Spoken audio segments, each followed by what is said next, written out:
He slammed the door with his shoulder and staggered across the threshold, the half-wrapped shard clenched in one shaking fist. Suspicion sat at the chronicler's throat before the man finished falling. The chronicler counted that sensation as a tool, one that told him when facts required closer inspection. The survivor lay gasping on the stone, one hand over his throat and the other forcing the cloth tighter around cold metal. It was meant to disappear. The survivor between breaths, and the chronicler heard urgency that would not wait for questions. The first 5 minutes on the narrow landing functioned as evidence. The chronicler moved with measured speed, settling a pewter basin under the survivor's head and tipping oil into a dented cup. He set a candle and snapped a rude lamp toward the shard, revealing a jagged edge and a deliberate burn along the metal's belly. He spoke without melodrama. "Tell me precisely how you got this, Thomas." The survivor the name once, as if testing it. He had no strength to repeat it twice. The chronicler's suspicion led every motion. He unfastened his coat, brought his ledger from the inner shelf, and laid the ledger open on the table. He photographed the shard with a glass plate camera set to long exposure, then placed the plate beside the ledger and traced a margin with charcoal to scale the fragment. He directed questions and made quick notes. Each question sought a concrete anchor. Place, date, who handled the shipment. He avoided supposition. The survivor answered in short bursts. Place names, routes. One name the survivor refused to say aloud. The survivor's voice was thin, the words jagged. Eastgate cart. Past midnight. A man with gloves, he pressed something to the paper and it burned like acid but not heat.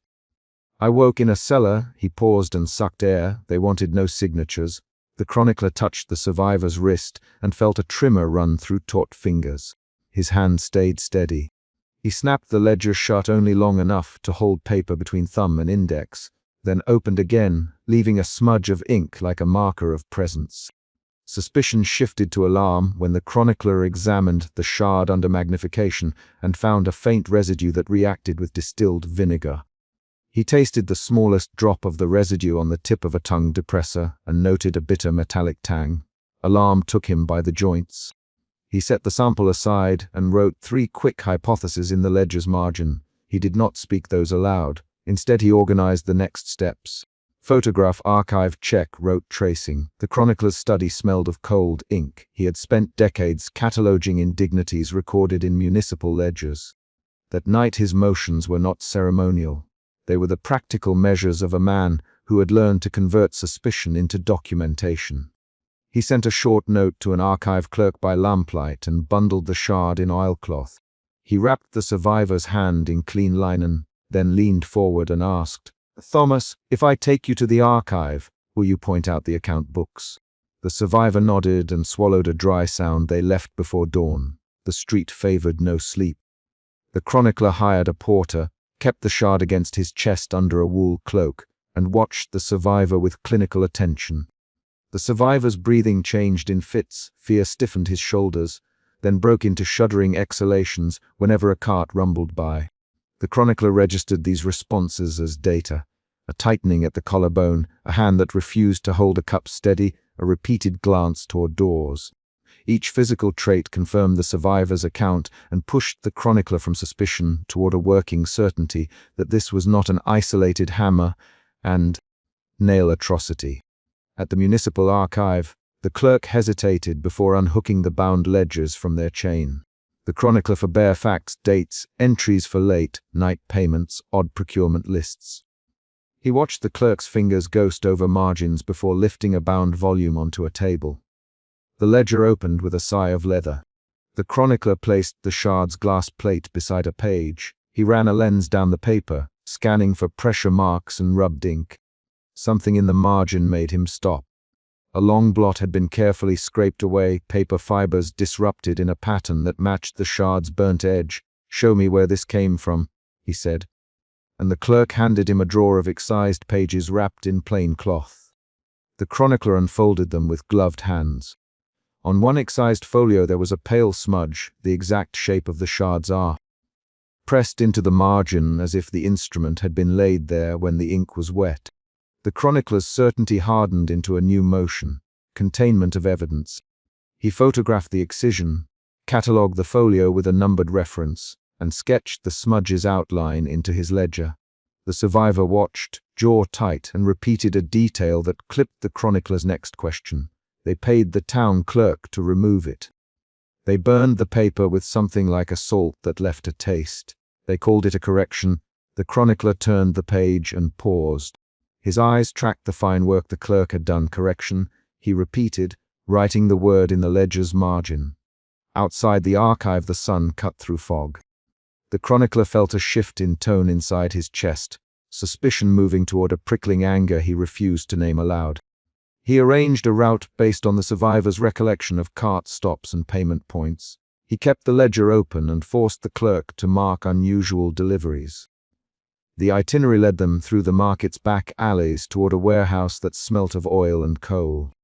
They found the workshop after the chronicler bribed a gatekeeper with a small promised payment and a clear explanation that the ledger required cross-reference.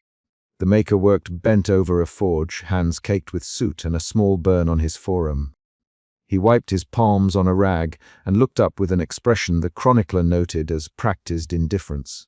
The maker did not flinch when they entered. He continued to pick at a thin blade and test its balance on his palm. "You work at odd hours." The chronicler. He kept his voice level and placed the ledger on a near bench like a physical accusation. The maker lifted his head and answered in a low rasp, "I work when clients come with coin. I do not ask their names." He spoke like a man who had practiced the line. The chronicler recorded the maker's phrasing and watched how the maker's jaw hardened when the survivor moved closer. The maker's workshop smelled of metallic oil and hot iron. He gestured toward a wrapped bundle under the bench. "I make tools and replace broken parts," he said. "If there are questions, talk to the men who order them." The chronicler set the ledger down and reached for the bundle. The maker's hand went to a hooded satchel at his belt. The confrontation turned quick and mechanical. The chronicler moved to unroll the bundle while the survivor blocked the maker's satchel with a foot. The maker's voice sharpened. "Do not. That is private." Thomas spat the word private and surprised himself by the volume. The maker's fingers tightened around a set of precision blades. Rapid exchange followed. The maker telling them to leave, the survivor shouting that the tools ate names off paper. The chronicler ordering the maker to unbind the package and lay its contents on the bench. "Lay them out." The chronicler. Now, the maker's mouth opened. He obeyed with slow, deliberate motions, as if demonstrating how compliance could be a choice, not a surrender. He unraveled the cloth, exposing a set of slender implements with etched notches along the spine and a woven strip of treated leather. The survivor went still and made a sound that might have been a name. He stepped forward and placed 2 fingers on the blade ends, eyes tracking the ritual notch the way someone recognizes the cut on a familiar garment. "Notch like that," he said. "They carved that mark into my cheek when they tested it." The maker's face lost a degree of cold. For a moment pride and fear crossed him together. Recognition shifted the power. The survivor's breathing hitched, and then steadied into a method of control. Small measured inhalations that kept him present. The maker began to speak with a different cadence, one that revealed himself by omission and by rush. "I follow a specification," he said. "The blades are thin to slice adhesive paper. The notch holds a chemical that eats ink without burning the fibers. I do not write names, I make function." His voice dropped into the practice terms of a tradesman defending craft. The chronicler watched the exchange as material testimony unfolded, he for demonstration. The maker produced a small sheet of paper and set a blade to a margin while the survivor described the sensation of pressure against his throat during a prior interrogation. The blade cut a clean line, then the maker pressed the notch and applied a paste. The ink lifted and feathered where the paste touched, leaving the fibers intact but the inscription gone. "This is why the records show nothing." The survivor. "They wanted deniability, not death." He spit the sentence into the warm air of the workshop. The maker met the chronicler's eyes, and for the first time the maker's rasp carried a hint of justification. "A cleaner world for those who order it," he said. The maker's explanation changed the problem from one of cruelty to one of method.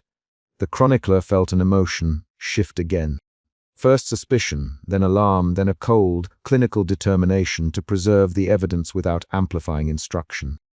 He reached for the maker's tools and catalogued each notch, each burn, and each stitch of treated leather. The maker watched as a man watches a surgeon prepare instruments. The maker moved to seize a wrapped bundle on a shelf, hands quick and animal. The survivor lunged and the room convulsed into violence. Tools slid, a lamp kicked, cloth tore. The maker grabbed the bundle. The survivor wrestled it free. The chronicler shoved into the struggle and felt the weight of a body thrown against his shoulder. A lamp toppled and guttered. The bundle fell open on the floor and unfurled an instrument shaped like a long, thin comb welded to a reservoir of paste. That unwrapping was the chapter's peak. The survivor dropped to his knees and tried to look into the open face of the instrument. He began to cry without sound, not because of pain but because recognition had a shape that bent his body. The maker reached for the instrument with a sudden, brutal hand and then hesitated when he saw the chronicler's eyes locked on the design. The three of them tasted the same decision: destroy the tool or preserve it as a warning. Words became rapid and short. Give it here, Thomas, give it to him. No, the maker snapped. If they know. The chronicler cut him off. If they know and do not act, more people will be eaten by this method. The maker pushed. Thomas shoved, and the instrument skittered across flagstones. In the scuffle, the instrument struck the survivor's bandaged wrist and scraped the old scar across his throat. He flinched, hand closing over the wound. The chronicler shouted, "Hold him!" He forced the maker onto an overturned stool and put his leather-bound ledger over the maker's hands like a makeshift brace. He worked with swift fingers to copy sketches. Proportions, notch spacing, reservoir volume. He wrote measurements and annotated the paste's visible remnants.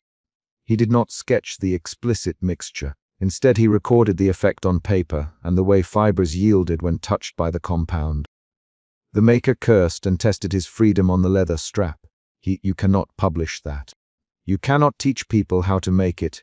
The chronicler replied with a steady voice and a pause he used like a tool. I will record its design without instruction. I will redact enough to prevent replication and keep the evidence that it existed. The survivor's hands trembled as he pointed to a small mark on the instrument's spine. The mark, a tiny ritual notch, changed the maker's posture. Pride had first driven the maker to engrave it. Then the mark had become the maker's signature. The survivor named the mark aloud and linked it to a pattern of scars he had seen on other victims. They left the same mark on Marin's face, he said. They left it when they wanted obedience without admission. The chronicler wrote the survivor's testimony into the ledger verbatim, marking the name Marin and the place where Marin had been taken. They argued over exposure. The maker wanted to conceal the instrument and sell the secret to another client. The survivor wanted public names pinned to faces. The chronicler insisted on a middle path, proof without proliferation. The three negotiated with short sentences, each line cutting to intent. You will not bury this. Thomas, you will not name them in open records. People will die if names are broadcast. The maker spat and said, the coin will stop if names spread. My family, the chronicler stopped him. Your family will survive a ledger entry. Others will survive the knowledge that this existed and how it was used. I will redact the dimensions that form a manual. I will record the evidence that the tool came from this workshop and that clerks excised ledgers. The maker's mouth thinned. He did not trust the chronicler's restraint but could not force the issue without admitting guilt. The survivor lapsed into convulsions as the arguments wore on. The chronicler loosened his grip and took the man's head into his lap, counting respirations until the survivor's shoulders stilled. He wrote final notes. Ledger number, excised folio reference, sketch of the instrument's silhouette, and a copious list of eyewitness names in shorthand, kept in a separate sealed packet. He drew the ritual notch and shaded it. He closed the ledger and stapled a band of sealing wax across the pages. They left the workshop with the maker bound by rope and the instrument hidden beneath a crate. The maker's face had color drained from it. He had watched the chronicler copy the evidence and realized that his pride had become a permanent marker. On the street, the chronicler felt the last emotion, shift of the night, from determination into a wary calculation. He had the sketch, the sample, the testimony, and the excised folio. Back at the study, the chronicler sat at the candle and redacted the entry. He blacked out measurements and removed exact chemical names, replacing them with clinical descriptions of effects on paper fiber. He preserved the ritual notch's image and recorded the survivor's testimony of names and routes in a sealed appendix. He promised the survivor, in plain terms, that he would not publish the recipe. The survivor once, in a voice that trembled, "Will it stop them?" The chronicler answered with an action. He put the sealed packet into a locked drawer and turned the key twice. Outside, a cart rumbled by. Inside, the candle guttered to a thin waver. The chronicler closed the ledger, pressed his round spectacles onto the bridge of his nose, and set the ledger beside the glass plate photograph. He listened for a long minute to the survivor's evened breathing, and then to the sound of someone moving along the corridor beyond his door. He rose and opened the door a crack to the landing, hand on the latch, and paused when he saw a knock on the outer gate, 3 slow, deliberate raps that matched the timing of town officials. The last paragraph does not reflect or moralize, it acts. The chronicler slid the ledger into his satchel, pulled the sealed packet from the drawer, and answered the gate. Leaving the candle wobbling on the desk and the shard's photograph exposed on the table as an unreadable proof, the survivor dragged a torn, blood-streaked ledger across the flagstones and forced the archive chest open, revealing a coarse, wrapped bundle. Suspicion tightened at the chronicler's throat within that first scrape of wood and iron. Suspicion had been the steady instrument he used to know when facts demanded deeper work. He stepped forward and touched the bundle only after he had arranged a single candle between them, measuring distance with his ledger as if distance were evidence. The opening scene left the problem plain. Someone had built a tool designed to vanish from records, and the survivor had risked his life to bring proof. The survivor dropped to his knees and pushed the ledger toward the chronicler. The pages were torn and smeared. The chronicler leaned in, fingers tracing the margins where ink had been scratched out with deliberate strokes. He counted the erasures and their direction. Each deletion altered sequence in the accounts. The chronicler felt the shape of the problem as a practical weight. Ledger pages doctored to remove makers and patrons. He kept his voice even. "Look here," the survivor, voice thin and raw, a sketch, then gone. A name, then gone. The survivor's words were short and clipped. He folded his hands around the ledger as if to hold it together. The chronicler replied, measured, "Show me the edge of the page." He lifted the candle closer, and the paper's fibers opened under the flame's heat. He smelled old ink and the faint iron tang of dried blood. The survivor pointed with a shaking finger to the torn corner. The chronicler slid a fingertip along the ragged tear and found a faint impression, an outline that matched the bundle's silhouette. An early event shifted the room's balance. Someone moved on the stair outside. The chronicler froze, then put the ledger inside the chest and closed it halfway to keep the evidence controlled. The survivor grabbed the chest's rim and hissed at every sound. The chronicler's actions were small and precise. Lock the chain, wedge the candle behind a stack of ledgers, note the stair's cadence. Each motion showed how suspicion guided him, not a guess, but a method. Context followed action. The chronicler had been a recorder in the cathedral for 2 decades. He kept entries neat and margins narrow. His ledger was his argument against chaos. The survivor had not been a name in the registers until the previous night's collapse. Now he returned with a ledger torn from a private chest. The chronicler recognized the handwriting on the torn ledger as one used in parish workshops. Sharp, functional strokes suitable for craftsmen. He knew the maker's hand from prior marginal notes about blades and binding. The recognition produced a second emotion. Restraint. He paused, controlled his reaction, and let the survivor speak. "The maker's mark is here." The survivor, breathing like an exhausted animal, not his name. His way of drawing a hinge. "See." He tapped the faint sketch. The chronicler squinted through round spectacles, then felt the small scar under his right eyebrow press against the rim of his face as he tracked the line. He could not prove it yet. That uncertainty moved him from suspicion into caution. He set a copied plate beneath the tear and pressed hard to lift the impression. The survivor's hands trembled when he removed the wrapping from his wrist to show a strip of bandage. Blood had soaked the edge. That sight hardened the stakes for the chronicler.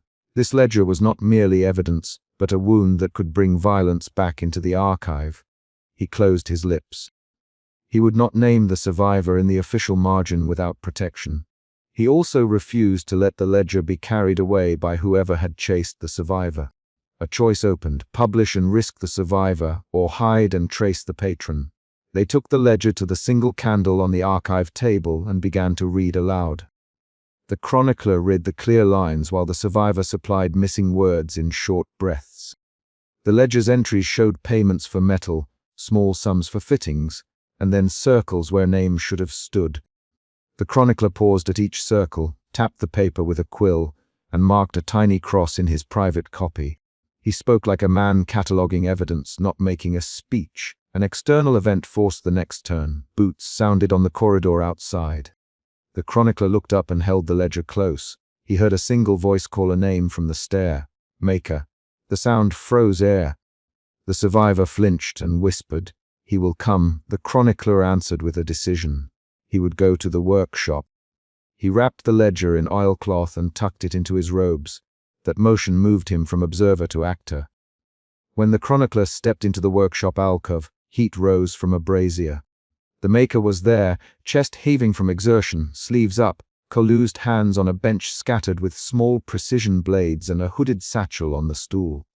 The chronicler kept his posture straight and quiet, the scholar's robe a deliberate contrast to the maker's dirty apron. The maker's eyes narrowed.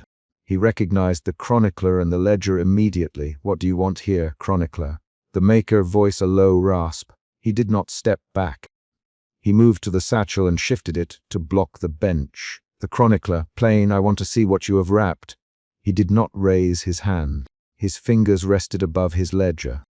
The maker's jaw tightened. "You have no right to pry into tools for the guild," he said. "Leave the satchel." He kept his voice flat.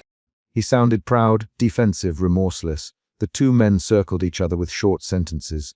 They traded names in lines like blows. Maker. The chronicler, "You leave traces in ledgers." Chronicler. The maker returned, "I leave marks in iron." The maker's manner showed his control. He tested the weight of a small blade on his palm, then set it down as if to test the chronicler's calm. The chronicler answered by placing his quill on his ledger and aligning his spectacles. He used the scholar's stillness to impose a different rhythm. The maker reached for the satchel. The chronicler moved his hand toward the bench and said, "Stop." The maker hesitated. He did not acknowledge ownership of the wrapped bundle. His silence was its own answer. A second shift in emotion arrived for the chronicler: doubt. He had recognized the maker's drawing style earlier. Now the maker denied ownership.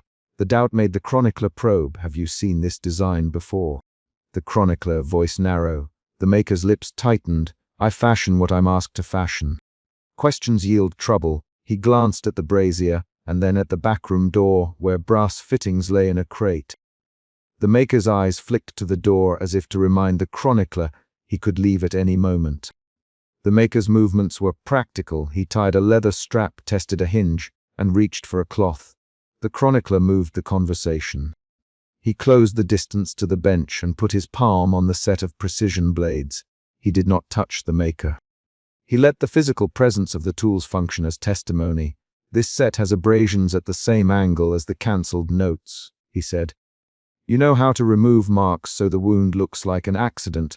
The chronicler spoke the concrete technique rather than a metaphor. He watched the maker's fingers respond. The maker's eyes hardened. "You say that like a crime, chronicler. Men pay for methods. I am a craftsman. I make the blade fit the order.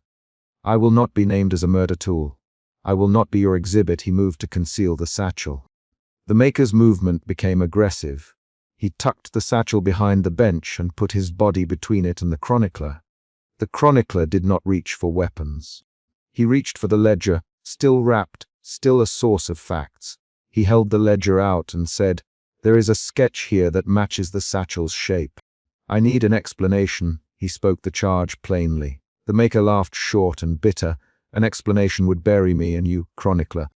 A patron would not pay if names were written. I make things to be invisible on purpose." His hand brushed a metal file in a way that suggested readiness. The chronicler felt tension spike. He could see the maker's burn scar on his left forearm twitch under the sleeve as a reminder of previous heat and suddenness. A new event arrived. The survivor appeared in the workshop doorway, one hand pressed to his throat where a wire, thin scar showed. He pushed inside and the smell of stale sweat followed him. He looked at the maker and said, "Breath, trim are audible. Stop lying." I held the tool. It cut like a surgeon's lie. It left no marks on bone and no bruise on skin. The ledger had the sketch before it was scrubbed. His sentences were clipped. They showed urgency. The maker's face changed for a moment. He glared at the survivor and said, "You will not speak my name in the square." That was a direct demand. The survivor answered with a different fear. "I will not speak your name. I will show the thing." He moved toward the bundle on the bench. He thrust his hand at it, and the maker lunged.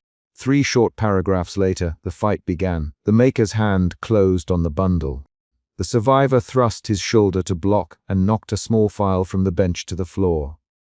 Metal tapped stone and rang through the workshop. The chronicler stepped between them and tried to seize the wrapping. Voices overlapped. "Maker, drop it." The chronicler ordered, "Chronicler, keep your hands off." The maker snapped, "Survivor, hold back." The chronicler, the exchange included rapid back and forth lines. The rhythm matched the requirement for confrontation. They argued for control over the evidence with 3 to 6 quick volleys. The maker shoved. The survivor grabbed a wrist. The chronicler used his elbow to shove a satchel aside and scraped his ledger free with a single movement. When the wrapping tore, the revealed instrument was not dramatic in shape. It was precise. A length of cold iron wrapped in fine leather, a narrow set of hinged blades, and a serrated interior plate that would cut along a hidden seam. The tool's design implied skill and intention. It was engineered to wound in ways that left no blunt trauma and no obvious entry pattern. The chronicler looked at it and felt a third emotional shift: clarity. The design made the ledger and erasures logical. Someone had ordered a device that could harm without visible evidence. The maker's earlier insistence that he built for invisibility became an admission of method. The survivor gasped and clutched his throat. Blood darkened the bandage anew. He looked at the maker with something like accusation, then at the chronicler for rescue. "They used this on my brother," he said. "Theirs, it was an accident. My brother drowned later. The hand that held him knew how to hide the mark." His words made the stakes personal. The maker's mouth went hard. The maker made a quick move toward the back room as if to follow a plan. The chronicler lunged to block him, and the maker twisted, using his stocky frame to slip into a service passage where a low iron door stood ajar. The chronicler reached for the sketch that had been tucked into the bundle. He tore a corner of the sketch free and shoved it into his ledger, leaving the rest in the chest. He felt the survivor collapse and go to his knees, breathing shallowly. The immediate scramble had finished in that burst.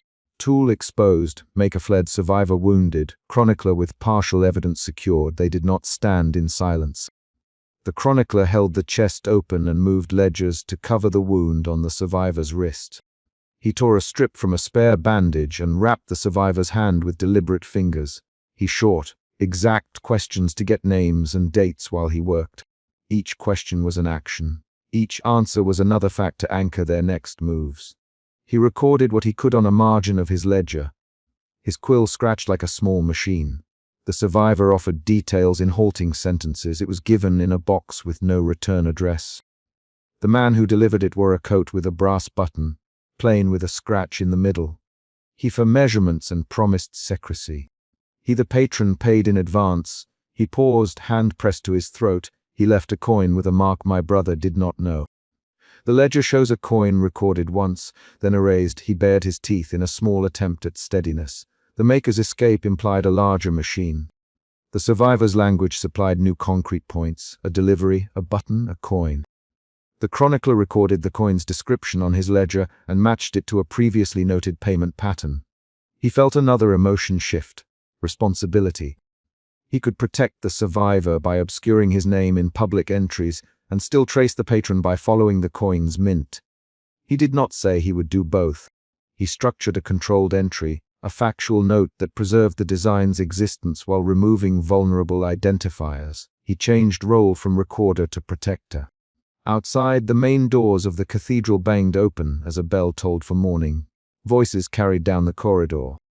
The chronicler closed the chest partly and set a ledger over the bundle. He arranged things so the chest could be moved to a secure vault if necessary. He pressed the sketch he had taken into his private ledger and ran his finger along the margin where he would later add a coded note. He made a choice in concrete actions rather than promises. He altered a single marginal line to mask the survivor's name and left a different mark that only he would interpret. A new reveal shifted understanding. Among the ledger pages was a set of entries linked by a symbol the chronicler had seen before, years earlier, in a repair bill for a noble's retinue. He had logged that repair under miscellaneous fittings at the time and not thought to connect it to toolmaking. Now the same symbol appeared beside a coin payment. The chronicler could trace a likely rote, repairs paid at a remote stable, a patron who used intermediaries to distance himself from physical tools. The twist changed how the chronicler understood earlier events. The tool's existence now suggested deliberate institutional concealment rather than roguecraft. They worked through the morning with short sentences and practical movements. The chronicler bound the survivor's wound with more secure cloth. He tested the survivor's pulse and noted it on the margin. The survivor could not look at the sketch he had seen. He kept his eyes lowered. The maker's absence left behind one more concrete clue, a smudged print on the bench where the satchel had been placed. The chronicler lifted the print with a rubbing and stored it in a folded sheet. Each evidence piece was catalogued in action. At one point the chronicler paused and looked directly at the survivor. He did not give a speech. You cannot walk the square tonight." The survivor's mouth tightened. "I will not be hidden again," he said. He spoke with fractured resolve. The chronicler's reply was a decision, not an encouragement. "You will sleep inside the archive," he said. "I will add a margin note to protect you. I will follow the coin's origin." The chronicler's actions converted protection into a plan. The chapter's small cliffhanger arrived when the chronicler unfolded one more page and found a ledger leaf with ink that matched the maker's work, but with a different handwriting marginally beside it, small, neat script that denoted payment from an office no one had named aloud. The chronicler stopped and tapped the new hand with his quill. It was a signature style he did not recognize. He folded the page into his private ledger without annotation and closed the chest for a moment, listening to the bell tolling again. The decision flowed immediate. He would trace the coin. He would not name the survivor in open records. He would keep the sketch out of public hands. The final movements of the chapter were concrete and decisive. The chronicler slid the surviving sketch into his ledger and used a coded cross in the margin to note the coin's detail. He sealed the chest with a chain and a lock he kept for sensitive entries. He set the survivor on a pallet in the corner and covered him with a spare robe. He did not promise vengeance. He planned methodically. He wrote one line in his private hand, "Trace coin. Do not name survivor." The line read like an order. Outside, a carriage wheel creaked along the cobbles. The chronicler lifted his quill, pressed the nib into the ink, and set the quill over a blank margin. He did not speak of fate or destiny. He closed the chest, slid the surviving sketch into his ledger, and set his quill over a blank margin as dawn light crawled across the archive door. That concrete action ended the chapter. The evidence was partly secured, the maker had fled, the survivor was protected for now. And the chronicler had become an actor who altered record and risked more than observation. The survivor hurled the bundle onto the maker's bench. Coarse cloth ripped and a harsh metal clink answered in the cramped room. Suspicion sat at the chronicler's throat before the cloth came fully away. Suspicion had already taught him to measure facts twice. The maker paused, fingers on the instrument, eyes narrowing. The survivor spoke first, voice thin and urgent. The survivor, the chronicler noted aloud in his ledger, not as an introduction, but as a label he could track, the maker. He wrote beside the smudged ink. The workshop smelled of oil and old iron. The candlelight cut hard across their faces. Within those first breaths, the central conflict was visible. A device not recorded in any ledger, a wound pattern that a living witness matched, and a craftsman who refused to name his patron. The chronicler's suspicion shaped his movements. He rose from the shadowed bench, folded his coat back from his ledger, and kept his voice level as he spoke. He for the instrument to be left where it lay. He for the ledger that should have recorded every commission. The maker set down the instrument as if obeying an old habit. He answered slowly, eyes darting to the workshop doorway. "You named me at the archive." The survivor, you know this notch. It cut through the left throat the same way it cut through mine. The survivor placed a trembling finger on the instrument's edge and then withdrew it, hands shaking.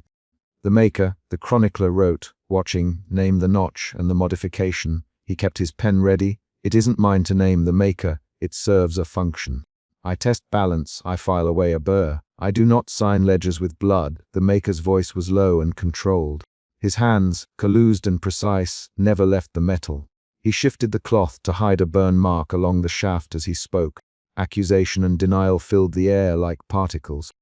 The survivor leaned forward so the candle hallowed their face and said, "Maker, this instrument made my throat look like a fall from a ladder." The survivor's words were clipped. "You them how to twist the blade so it looked like an accident. You them where to hit so the coroner would write the wrong thing. You them no ledger would bear your name. I told no one to kill anyone," the maker answered. "I told a patron how to make a tool for cutting cord and leather. The survivor, you saw a wound, you saw a notch. People get cut. I make blades." The chronicler watched the exchange and noted how suspicion shifted under the surface into anger. The survivor's jaw clenched. The maker's shoulders squared. The chronicler stepped between them and called for the ledger the survivor had dragged across the flagstones the night before. The survivor obliged, pulling free a torn, blood-streaked fragment already described in the chronicler's previous notes. The ledger fragment scraped like a knife across the bench. The noise forced the maker's eyes down to the page. "You understand the ledger says nothing of this tool." The chronicler, reading aloud sections he had memorized. The entries stop where this bundle began. Someone removed pages or never recorded the job. He tapped a smudge where ink had been washed away. Why would that be? Because certain patrons do not want paper to point back to them. The maker. He folded his hands over the bench and made a small, humorless sound. They pay in coin and in promises. They demand deniability. The exchange shifted the scene from discovery to interrogation. The maker's phrase forced a new question into the room. Who paid for deniability? The chronicler moved to the workbench's far edge and began to lift loose planks under the surface. He had learned the craft of inspection over years of sifting records. The movement changed his tone from observer to active gatherer. The survivor watched, breath caught. "Do you know this mark?" The survivor again, louder, driving the question at the maker. "You made it. You tested it on flesh, didn't you? You kept the scrap to remind you how it cut." The survivor's hands trembled. Their words cut into the maker's calm. The maker looked at the survivor and did not look away. "I test balance on leather," he said. "I test edge on rope, on metal. Not on flesh." He reached to stroke the blade, as if checking a measurement. "You tell me what you think you saw. I will tell you how it works." His voice carried a hint of pride. He began to demonstrate on a battered scrap of wood. The survivor's recognition of the signature came next, and the room constricted. The survivor crouched, brought face close to the instrument, and pointed to a notch ground into the shaft. "There, the survivor, that notch." It left ragged skin, not a clean slice. It tore through tissue at an angle that would make a surgeon write an accidental laceration. "I remember the ache after." The survivor stopped. Their hands went cold. The chronicler recorded the motion. A finger tracing a notch, a remembered pattern translated into technical detail. The chronicler, the survivor, to describe the wound in concrete terms. The survivor did. They described a ragged edge crossing the left carotid at a 30-degree angle, starting at the top of the incision and cutting toward the sternocleidomastoid. They described the pressure and the way the instrument rocked once. The maker's lips tightened at the specificity. The chronicler underlined the passage in the ledger. The maker began to stall. He stood and moved to the far corner of the bench. He fiddled with a leather pouch and pretended to check a set of precision blades. The chronicler's fingers found a loose board and pulled. Beneath it, folded sketches slid free, the edges crisp where soot had not yet eaten them. The chronicler unfolded one and read the technical notation aloud. The sketches showed modifications. A slight curvature at the edge to produce a jagged tearing pattern, a secondary notch designed to catch skin fibers and create irregular margins, and instructions on smoothing the outer surface to avoid leaving recognizable tool marks on bone. The paper bore shortened notations that matched a patron's cipher the chronicler had seen in other documents. The maker tried to reach for the sketches, but the chronicler pulled them away and held them under the candle. You see that? The chronicler. He traced a line with the tip of his quill. This was engineered to produce a wound that would read as accidental in court records. This was designed to be invisible to record keeping. The survivor whispered the technical description back in different words, confirming the fit between their wound and the sketches. Pride surfaced in the maker's posture. He moved to the bench and took the battered scrap the chronicler had left. He set the scrap so the candlelight bite showed the grooves. Then, calmly, he demonstrated. He aligned the instrument and struck in a practiced motion. The scrap cracked under the edge and splintered in a way the maker had promised it would. He spoke while he worked, describing the mechanism with clinical calm. You see, the maker, voice flat now and controlled. You file here to make skin tear. You polish here so the mark on bone is indistinct. You shape the handle to angle the strike. Any wound looks like a fall when done right. He laughed once, a brief, merciless sound. Coin pays for craft. Craft does not ask questions. The survivor flinched under the demonstration. Fear moved through the room. The survivor's hands went to their throat and then dropped. The chronicler recorded the habit, fingers finding the wire, thin scar along the throat and then pulling away. The maker's demonstration had shifted power. He controlled the explanation and, for a moment, the record of truth. Then the maker admitted the commission. He named no patron but did not deny instruction. A man with a hood and a pouch of coin and no ledger entry came and said, "Make it look like an accident." I made it to order. I left no name. His face stayed impassive. They wanted deniability. The chronicler had to reassess. The affair was no longer one rogue craftsman and a single wounded person. The maker's words broadened the problem into organized concealment. The ledger fragments, the sketches, the survivor's wound, and the maker's admission tilted the scale toward a conspiracy that used craft to rewrite truth. While the maker spoke, the chronicler found another folded fragment, smaller and scorched at the edges. It bore a cipher that matched the shorthand in the sketches and a stamped impression he had seen once in a sealed dispatch. He held it up. "This links a pattern," he said. The maker moved then with hands that had always known how to manipulate small things. He reached for a bottle of oil, poured a small blot onto a rag, and moved toward the bundle as if to remove the remaining sketches and the instrument in one measured motion. His fingers were steady, his mouth set in that particular line of someone very practiced at erasing traces. "Stop." The survivor, and the single word filled the room. It had both a plea and a command. The maker did not stop. The survivor lunged. Their hands hit the maker's wrist. The rag slipped. Candlelight leapt as the maker tried to free himself. The room became a tangle of arms and a single flame. The attempt to erase proof had begun. That struggle is the chapter's peak. The maker sought to control the narrative by destroying the sketches and taking the instrument. The survivor sought to prevent that erasure. The chronicler moved in with the ledger, used it as a shield to catch falling pages, and tried to hold the space between them. Voices cut sharp, hands grabbed the bench.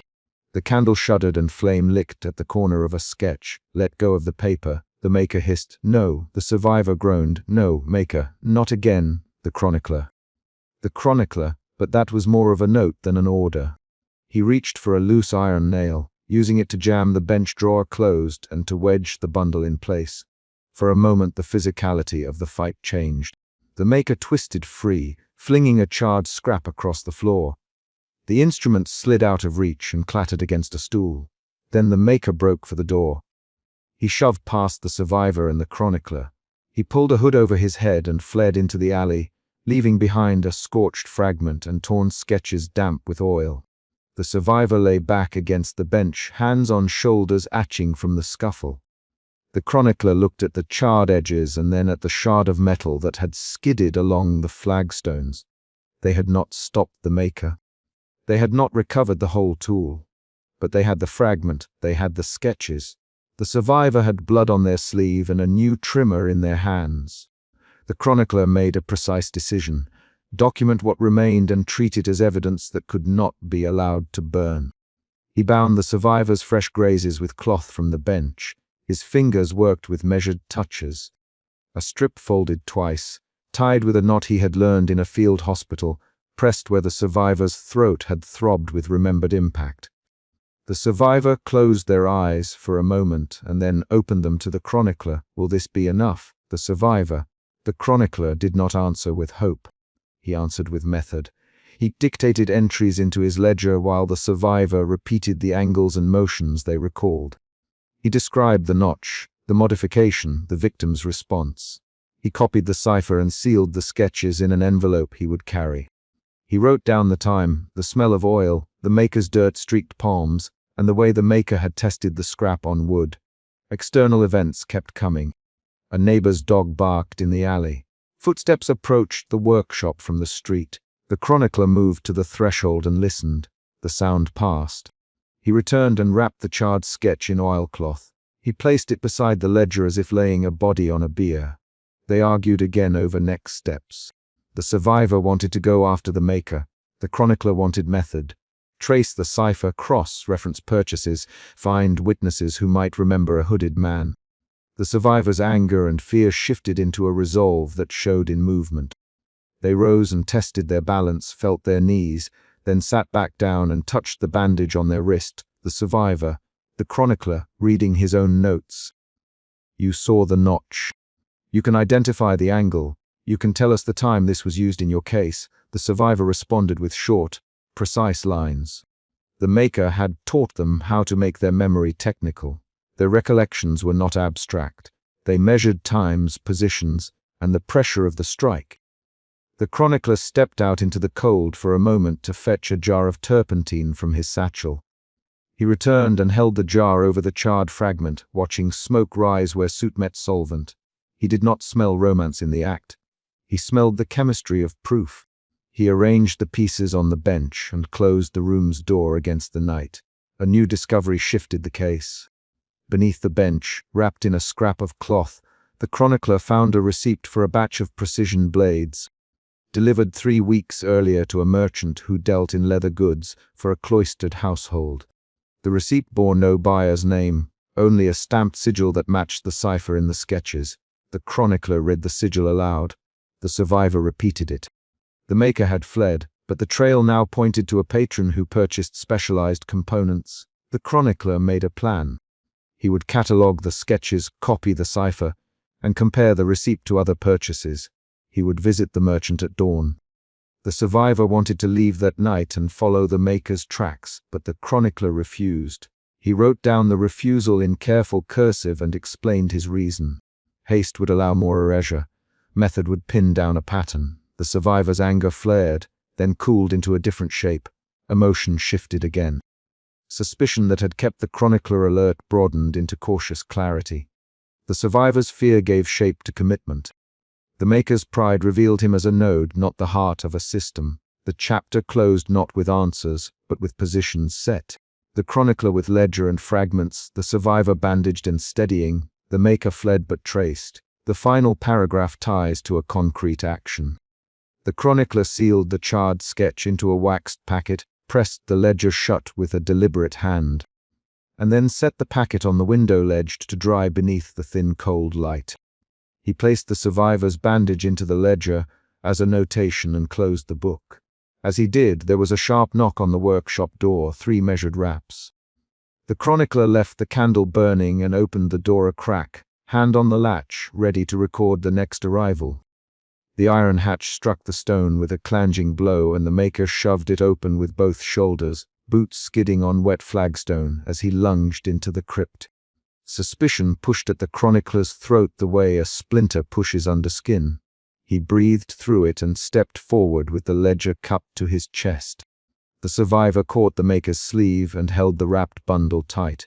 The conflict was immediate. The maker's voice cut short and hard. Give it back. The line named the risk. Control of the object meant control of who could speak of it.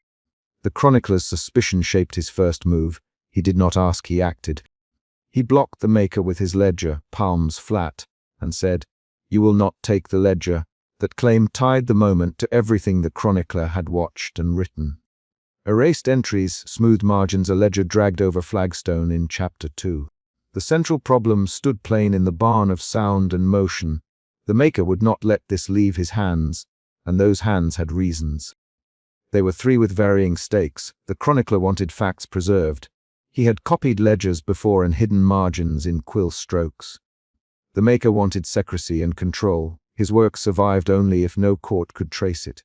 The survivor wanted the truth spoken, fearing the instrument might vanish again. Suspicion seeded the first tension, then shifted to anger and then to a practical, dangerous decision. Reveal now or be silenced. The maker shoved forward. You do not understand, the maker. You do not know what happens when paper names people. The maker pushed his palm against the cloth. The survivor planted a foot and said, Maker, stop your hand. The chronicler moved between them and showed the ledger's torn edge. The ledger's smear of ink and blood was a fact anyone could see. They argued with names and short sentences. The maker paced 2 steps, stopped, and tested his fingers on the cloth. This is mine, the maker. My craft, your craft kills. The survivor shot back, survivor. The chronicler interjected, we will not trade one silence for another. The voices were tight and raw. Each line revealed an alliance or an accusation. The survivor ripped the binding wide with fingernails. A torn fragment slid free, and the chronicler held it under the guttering candle. The fragment bore a stamped seal, and a set of numbers scratched across the margin. The chronicler read aloud the mark's curved sigil and the abbreviated patron name. Ravel. The air in the crypt shifted. The maker's jaw tightened. The ledger piece turned the argument into politics. The conflict widened. The maker stepped back and laughed once, a sound with no amusement. Ravel, he said. Ravel pays for discretion. Ravel demands no record. Do you accuse Ravel? The survivor's hands trembled. I saw their seal on the ledger. The survivor whispered, I saw the same mark on the writ that ordered my arrest. The chronicler's hand tightened on the quill in his robes. He had copied Ravel's name twice before in other ledgers buried in marginalia. Now he knew why pages had been whitewashed. The maker produced a shard then, small and smooth, wrapped in a scrap of oilcloth. He laid it on the bench as if setting a bird down. Look, the maker. He lifted the shard to the candle light. The metal glinted and then dulled as if some film crawled over it. The maker ran his thumb along the edge, and the microcut disappeared into a faint residue. It leaves nothing we can sign in court. The maker. The chronicler watched fingers and paper. He moved closer, more to inspect than to touch. Show it, he said. Show how it dissolves on paper. The maker spoke slowly and explained, in clinical, technical phrases, how the instrument used a compound that ate iron filings and ink traces, how its teeth ground into flesh and then powdered beneath water so only scars testified. The maker's voice was low and measured. He explained processes with the same pride a craftsman uses to name tools. A footstep sounded above the hatch, faint, then 3 heavier strikes. Someone outside the crypt cleared his throat. The 3 heads turned. The chronic tension pivoted outward. The chronicler, footsteps, and that single word changed the room. The ledger had to be given a witness or hidden again. Suspicion tipped toward urgency. Fear tightened like a rope. The survivor shoved the bundle at the maker. Take it. The survivor, take it and stop. The maker's hand closed. He did not leave. An enforced exchange followed. Rushed motions, short lines. Maker, listen. The chronicler, we will read this aloud if men come. We will name. Name them and see who answers. The maker cut in. Name Ravel and their men will burn this crypt. The survivor pressed a palm to his wrist where a wire, thin scar ran. Breaths came shallow. The chronicler knew the ledger's survival depended on witnesses and names shared outside. He weighed options like a man weighing lead. Copy, scatter, or speak. The first external event occurred again, boots on the stair, a muffled command. The sound marched down the corridor. The maker's hands went to the scrap, fingers testing weight. The survivor lunged forward, and the maker snapped his elbow into the survivor's side. A thin gasp left the survivor, blood wet the sleeve. The maker stared at the chronicler and said, You will not write what you will not be able to prove. The chronicler set the ledger on the bench like a detonator and said, Then prove it here. The words drove the situation into a new mode. Open exposure. The maker unfolded a small drawing from his satchel and placed it on the ledger's torn page. The drawing was a technical sketch, angle views of a curved blade with tiny ridges, a hinge and an internal chamber. The maker traced the ink lines with a thumb stained dark. You see the notch. The maker, you see how it fits. It pulls tissue and leaves only a seam. There is no metal left to show anyone under burn or water. The chronicler studied the sketch and fingered the ledger's margin where the survivor had scrawled a note. They called it the tool with no name. The second external event arrived as a whisper of keys in the lock. A voice outside hissed, then receded. The maker sank his weight on the bench and said, almost conversational, they tested it on prisoners, on lists of traitors. They used it until the records disappeared. The chronicler repeated the patron mark aloud and then, with a small and precise motion, copied the sketch into his ledger's margins in a cramped hand. He did this under the pressure of boots and breath and the maker's eyes. The chronicler's suspicion shifted again, this time into calculation. He would not let the ledger be a single object. He copied the sketch twice, once as a faithful facsimile, once as an annotated note with the maker's described erasure technique. He slipped the second copy into a hidden fold within his robes. The survivor watched his hands with hollow eyes and said, "Chronicler, do not let it go." "I will not." The chronicler. He sealed the new copy with wax and pressed the stub into his palm as one might press a promise. An unexpected twist came when the maker, while speaking, named a location connected to the ledger. An official chest in the granary where Ravel kept records of payments. Ravel kept a chest in the granary. The maker, they used it to hide expenses and weapon orders. They thought no one would look there. The chronicler frowned. He had written of a granary ledger once in an older account, a ledger that had later been exposed as missing. The new detail altered their understanding. Ravel's reach extended deeper than rumor. It had a physical storehouse in common sight. That revelation forced decisions. The chronicler, if Ravel keeps a chest, we can find copies or receipts.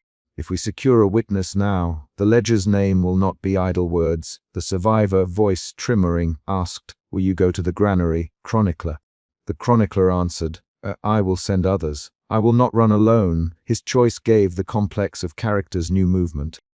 The chronicler would orchestrate dissemination, the survivor would provide witness, and the maker would face his own ties. The maker's pride hardened into a different shape, regret. He looked at the ledger and then at the survivor. "I built it for function," he said. "I built it to be efficient and untraceable. I never meant them to order it by name." The maker's fingers trembled as he searched the oily apron for a small whetstone. The survivor spat a short laugh and said, "You mean you never asked who you served?"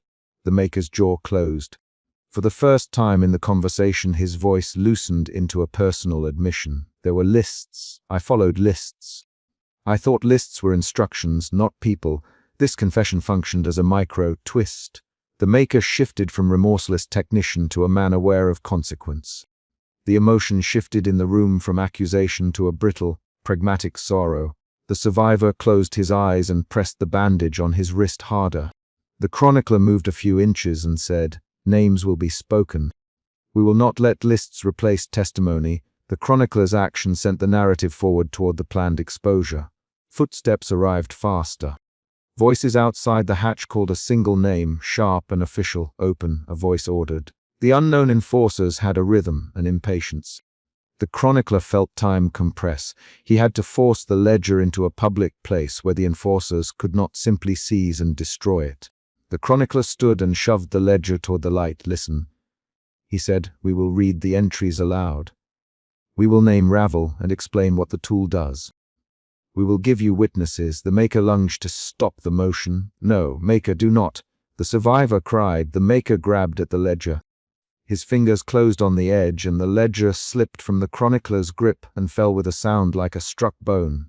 Meanie, cliffhanger. The ledger hit the stone and slid toward the hatch. For a single beat it brushed the threshold, half in daylight and half in dark. The enforcer's shadow stretched under the door. A voice outside barked for the hatch to be thrown wide. No one moved. Then the survivor plunged, seizing the ledger before the maker could, and shoved it back into the chronicler's hands. The enforcer's keys scraped. The moment resolved but left a fresh wound in the trio's balance. Trust had been strained and proved by action. The enforcers opened the hatch with a splintering clatter. Two armored silhouettes filled the opening, bodies blocking the light. A third man leaned forward, helmet tucked under his arm, and peered in with a face lit by candle glow. "What is this meeting?" The chronicler stepped forward and said, "We are witnesses. We have a ledger naming crimes and a tool that leaves no record. The enforcers stared at the ragged paper and the maker's shard and then at the smear of blood on the bench. A rapid exchange followed. "Enforcer, the chronicler, we will read the names now." "Read them then," the man replied. The maker protested. "You cannot read the names. You cannot speak Ravel in public." "We will." The chronicler. The chronicler began to read aloud, each name clipped and precise. He spoke the ledger's entries in a steady cadence. Dates, shipment notes, payments routed through a granary chest, a recurring code number that matched the sketch annotations. The maker watched with hands folded. The survivor held his breath and pressed his bandage tighter into his wrist. Each line forced the enforcers to look at the paper and to listen to facts rather than rumor. Halfway through the reading, an enforcer stopped him. "You name Ravel and accuse them of procurement. We need proof of authority." The chronicler did not stop. He read the patron mark, the inked numbers, and then the maker spoke up and described the tool in operational detail. The maker described how the tool self erased under water and flame, how it broke into powder when burned. He described the exact places on the human body where it left only irregular scars. The enforcers exchanged looks. Then a surprising turn. One of the enforcers stepped forward, gloved hand hovering above the sketch, and said, "This tool matches reports from the holding wards." We thought rumors. The enforcer's admission was a twist that widened the field. The instrument had been whispered about in official corridors. The chronicler seized the chance and ordered, "Take the maker with us. Let him show the court whatever is left." The enforcers hesitated and then nodded. They bound the maker's hands with leather straps and led him up the stair. The maker's capture did not end the conflict. The survivor slumped against the bench, chest-heaving, blood-staining linen. The chronicler gathered the remaining fragments and pressed them into a small, covered chest he had brought for copies. He slipped the extra ledger copy into his robe and handed the sealed stub to a quiet friend waiting in the alley outside, an ally he had cultivated across previous chapters. Those exchanges completed a chain the chronicler could not handle alone. Outside the crypt, someone started a small commotion in the corridor. The enforcers had taken the maker, but they had not taken the ledger's name from the air. Men whispered the patron's mark and the granary chest. The chronicler sent his note through 3 outside contacts before dawn: a scribe at the grain office, a washerwoman who memorized ledgers for gossip, and the quiet man in the alley who sold wax seals. Each received a folded page and a wax-sealed copy of the sketch. The chronicler's actions multiplied witnesses. Back in the crypt, the aftermath involved counting costs. The survivor had a shallow wound across his ribs where the maker had struck. He cuffed and tasted iron. The maker's shoulders were pulled by straps and his face was set in a hard line. The chronicler sat with a candle and wrote into the ledger in a cramped, rapid hand. Date, names, what remained. The chronicler did not explain, he recorded. He paused only to listen for footsteps, then wrote again. An unexpected register appeared in the maker's voice. He asked the chronicler, "If you copy this, will you stop others from making it?" The chronicler answered, "I will name it." "Names allow monitoring," the maker spat quietly. "Naming won't stop those who pay for it." The survivor. "Then we must make sure the names are known to people who will watch the lists." The chronicler sealed the ledger's duplicate into a hidden pouch and tucked the sketch where a scribe would find it later. The final external event came as a knock on the antechamber door. A thin, young man in a courier's cloak slipped inside and handed the chronicler a short note. The chronicler read it under the candle. The granary chest had been opened by the scribe. A single entry matched the ledger and listed a payment to Ravel. The note's final line recommended discretion and asked for a meeting at dusk. The chronicler folded the paper and pinned it inside his ledger. In the crypt's low light they resolved roles. The maker would be delivered to officials who now had a sketch and the maker himself to question. The chronicler would disperse copies.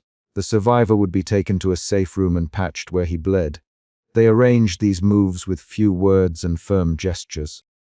The maker watched the survivor be lifted, and then spoke once more in a voice that had lost its mechanical edge. "Remember my face if you ever see another like my tool." The maker's instruction was not an apology. It was a charge to recognize design. The chronicler made one last move. He copied the patron mark into a narrow margin and wrote a single line beneath it: "Keep watch where grain and lists cross." Then he folded the sheet, sealed it with wax bearing his signet, and passed it through the slit to the alleyman he trusted. He spoke quietly, spread it to 3 places. Not more, only where eyes are slow and careful, the alleyman nodded. The chronicler left the crypt with the skeleton of an operation completed.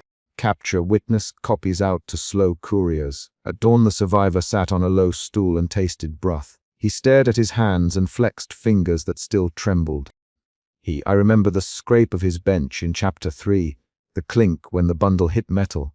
I remember the shard in my palm. I cannot forget what it did. The chronicler answered, "Then tell it. Tell it to the men at the granary, to the washerwoman, to the man with the wax. Tell it the way you can. Names and actions matter." The survivor closed his eyes, took a breath, and spoke a halting, concrete line about the first time the tool had been used on him. The placement of the band, the burn of oil, the shape of the cut. That account became testimony and a human record. In the final paragraph, the crypt's candle guttered and the chronicler pressed copies into narrow hands in the night. The maker was led away under guard and the survivor was carried to a quiet room to mend. The chronicler closed the ledger in front of him, slid the sealed copy into his robe, and, before dawn fully broke, placed one more paper beneath a loose flagstone in the scriptorium for a trusted hand to find. Footsteps faded along the narrow passage. The chronicler counted them and then set the ledger in a locked chest, leaving a final note tucked between pages that read in exact, careful script, "Ravel. Granary chest, watch the lists."